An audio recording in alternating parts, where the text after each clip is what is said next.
It's them their third wicket and 38 for 3 now, and it's advantage Zimbabwe. Ryan Burl will be very lucky getting himself a wicket, and that too of the captain, on what he would consider as an absolute rank long hop. And mind you, if there's anyone who would be watching this very closely, Tino, it's going to be Sandeep Lamichhane. He's going to be licking his lips. He can spin it a mile. He certainly will. That's what surprised me at the toss when Sean Williams said that he would have bowled regardless as well. Now, it's a very dry surface, and we expected the ball to grip and turn, and I'm pretty sure because there's no grass on the surface, it's going to have quite a bit of rough created, even though it's just a 40-over game. And later on, as you say, Lamichhane is possibly going to be getting the ball to turn a fair bit as well. But an important wicket for Zimbabwe nonetheless. 38 for 3. Nepal.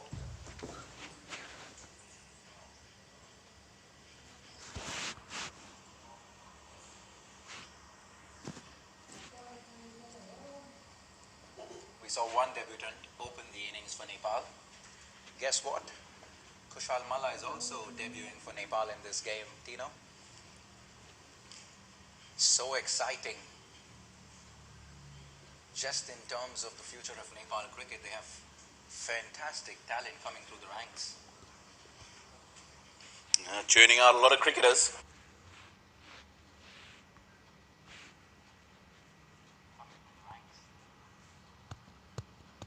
Churning out a lot of cricketers.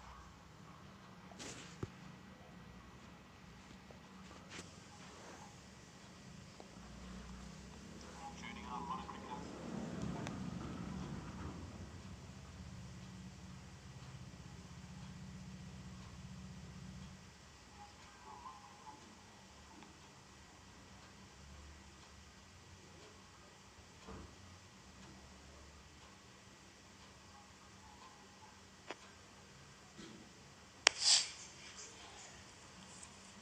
Eight overs completed, Nepal 38 for 3.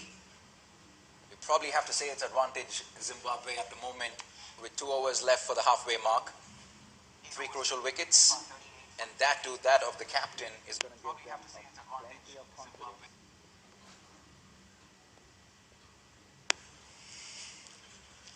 Another new bowler, Tino Mtombodzi, another leg spinner.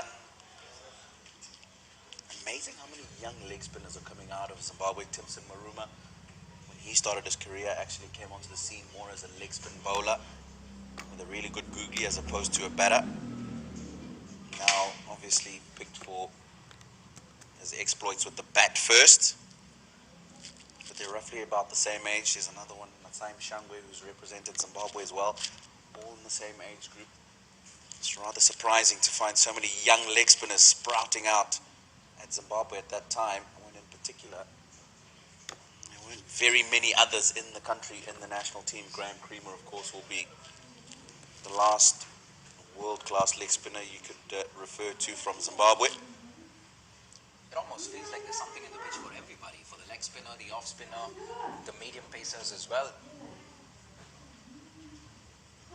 We saw plenty of bounce, pace and swing for the fast bowlers, and obviously plenty of spin on offer as well for the spinners.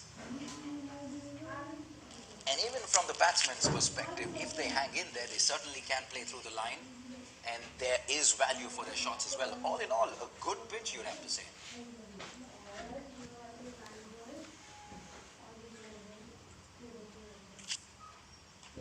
Cut away. Just be the one to the man on the extra cover boundary. Yeah, the seamers have certainly got the ball to come onto the bat. There's also been good bounce when Neville Madziwa tried to bowl the shorter balls. The real concern is just how much will it be turning in that second innings. We talk about T20 pitches being more batsman friendly and not doing too much with the ball and not changing so much because it's such a short game. But definitely, I think some concern in terms of the ball turning off the surface. Good effort from Tendai Chitara. Definitely saving a couple of runs for Zimbabwe there. What's interesting to note is both the spinners and the medium pacers have decided to go short rather than full. Could that also be because of the very short straight boundaries as well? Because you don't want to be bowling full and giving easy opportunities for the batsman to play straight.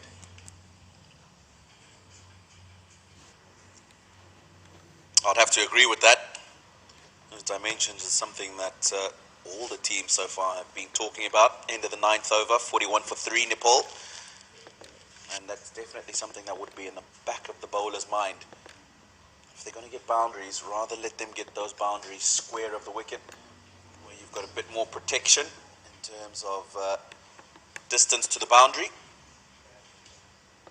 Because even if you've got the long on and the long off back on the boundary, if the batsman backs himself and gets a good connection, he can clear the boundary comfortably. Just a little bit about this Nepal team, Tino. We noticed plenty of this during the Everest Premier League as well. They have this tendency to produce quite literally a factory of spinners, especially left-arm spinners.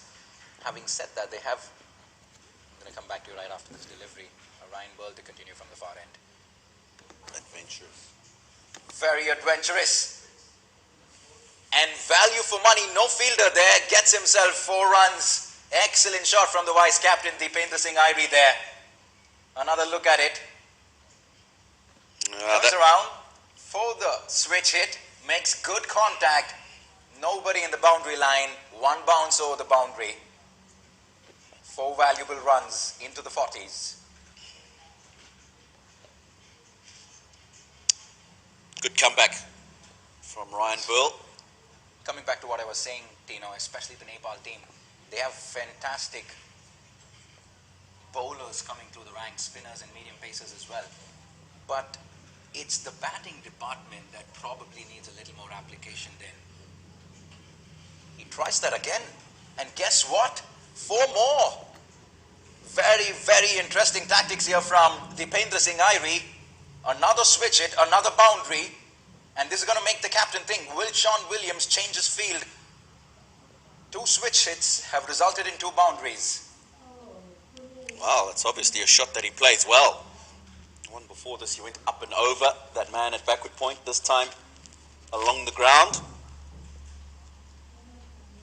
Value for his shots. And this time, he plays the conventional sweep. And that's gone for 4 as well. So Ryan Burl just taking a bit of stick here. But definitely doesn't mind playing the crossbat shots to the spinners.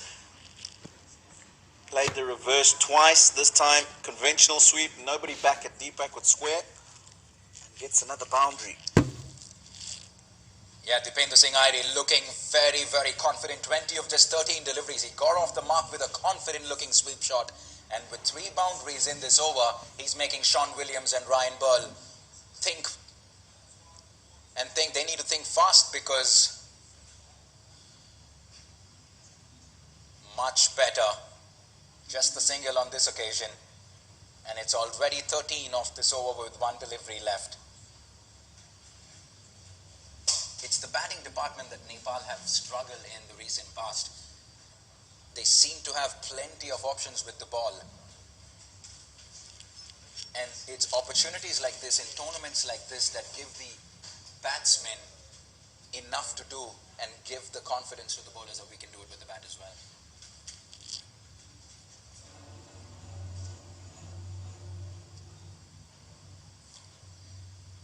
Off the back foot to the sweeper cover fielder. Just 1 off the last ball. Right at the halfway mark, 10 overs completed, Nepal 55 for 3.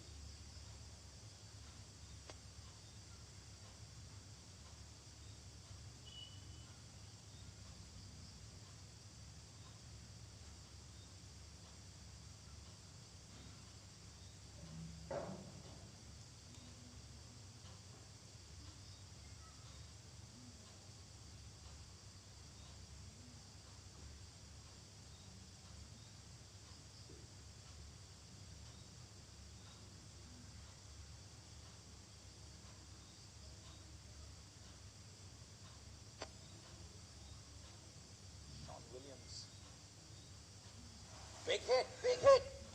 Handstand clears the boundary line. There's two fielders there. Wicket number 4 for Zimbabwe. Excellent catch.